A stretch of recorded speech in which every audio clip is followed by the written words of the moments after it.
साथियों नमस्कार। राजविका एकेडमी में आपका बहुत बहुत स्वागत है। मध्य प्रदेश प्राथमिक शिक्षक चयन परीक्षा से संबंधित एक बहुत महत्वपूर्ण प्रश्न अभ्यर्थियों के मन में उठ रहा है। प्रश्न यह है कि मध्य प्रदेश प्राथमिक शिक्षक चयन परीक्षा के पाठ्यक्रम में पर्यावरण के स्थान पर विज्ञान और सामाजिक विज्ञान विषय क्यों समाहित किया गया है। तो चलिए साथियों, इसका उत्तर ढूंढने की कोशिश करते हैं। यह बदलाव राष्ट्रीय शिक्षा नीति 2020 NEP 2020 और NCF नेशनल करिकुलम फ्रेमवर्क 2005 एवं 2022 के अनुसार हुआ है। अब जानते हैं पहले की स्थिति क्या थी। कक्षा 1 से 5 तक विषय का नाम पर्यावरण अध्ययन EVS होता था। इसमें प्राकृतिक पर्यावरण और सामाजिक पर्यावरण दोनों को मिलाकर पढ़ाया जाता था। अब बदलाव क्यों किया गया? पहला है स्पष्टता के लिए। EVS में बच्चे और अभिभावक अक्सर भ्रमित रहते थे कि यह विषय किस विषय का हिस्सा है, विज्ञान का है या सामाजिक विज्ञान का है। दूसरा, बच्चों की समझ बढ़ाने के लिए। जब बच्चा धीरे धीरे बड़ा होता है तो उसकी सोच अधिक तार्किक हो जाती है, इसलिए कक्षा 6 के बाद EVS को अलग अलग विषयों में बांट दिया गया। अब ये विषय कौन कौन से हैं? विज्ञान में प्राकृतिक घटनाएं, जीव जंतु, पौधे, पदार्थ, ऊर्जा आदि का अध्ययन करते हैं। और सामाजिक विज्ञान में इतिहास, भूगोल, नागरिक शास्त्र, समाज और संस्कृति का अध्ययन किया जाता है। अगला है विषय विशेषज्ञता के लिए। इसमें विषय की विशेषज्ञता प्राप्त करने के लिए उच्च कक्षाओं में अलग अलग शिक्षकों की विशेषज्ञता की जरूरत होती है। चौथा है वैश्विक शिक्षा प्रणाली से मेल खाने के लिए।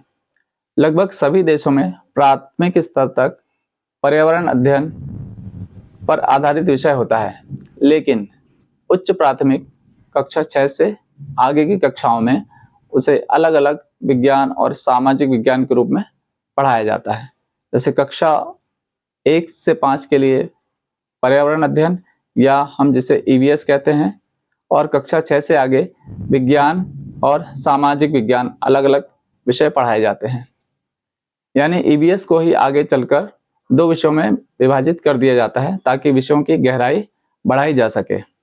तो ये तो था सैद्धांतिक कारण, लेकिन इस अभी जो प्राथमिक शिक्षक भर्ती परीक्षा है, इसमें पर्यावरण की जगह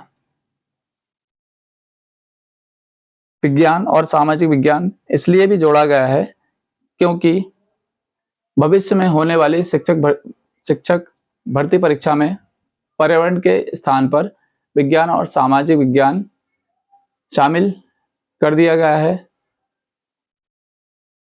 इसका तार्किक तथ्य यह भी हो सकता है कि भविष्य में जिन प्राथमिक शिक्षकों की नियुक्ति होना है, वे केवल प्राथमिक विद्यालयों में ही नहीं पढ़ाएंगे, बल्कि उनकी नियुक्ति किसी भी विद्यालय में हो सकती है। जैसे प्राथमिक विद्यालय में भी हो सकती है, जहां पर कक्षा 1 से 5 तक कक्षाएं रहती हैं, या एकीकृत माध्यमिक विद्यालय में हो सकती है, जहां पर कक्षा 1 से 8 तक होती है।